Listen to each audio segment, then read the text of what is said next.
Hey guys, welcome back to the channel. TJHD here, back with another awesome video. And in this video, we're going to be talking about Fortnite. If you probably don't know, I kind of made a video on how to install Fortnite on your smartphones, and you guys are giving me a great response on that, so thank you so much for doing that. If you haven't subscribed, please do subscribe on this channel as well. I actually have my gaming channel as well called Tech Jockey Gaming.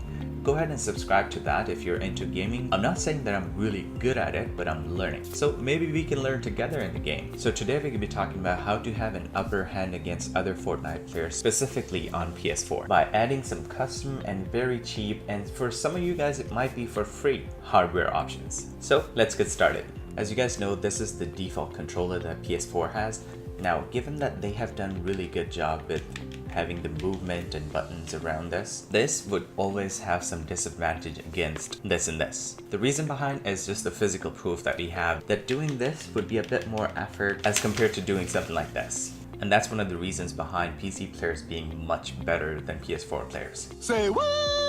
So logically, if there was a way to be able to attach these two to your PS4 and be able to play Fortnite, it'd be very good for you. So I hope that you get the point. This would start you off somewhere along this level, and this would start you off from this level just because of the physical ability of you being able to move around very quickly. With that being said, you'd be very surprised to know that you can actually connect your mouse and keyboard with your PS4 and be able to do all that very easily because it's all built in.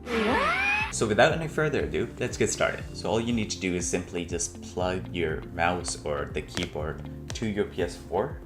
And once done, now when you turn it on, it'll automatically detect that a keyboard and a mouse is connected to it, and it'll let you control all the functionalities using these two devices. That's it. I hope you understand that having a mouse and a keyboard attached to your PS4 gives you a jump start against regular PS4 players, and that might be helpful for you. So go ahead and spend your crazy amount of hours learning how to be really good at Fortnite using these two amazing devices, and hopefully you got them for free. Because actually, if you have any kind of mouse or keyboard whatsoever, you can simply connect to it and it'll work. Thanks for watching. Hopefully this helps. I hope to see you guys in the next one. Peace out.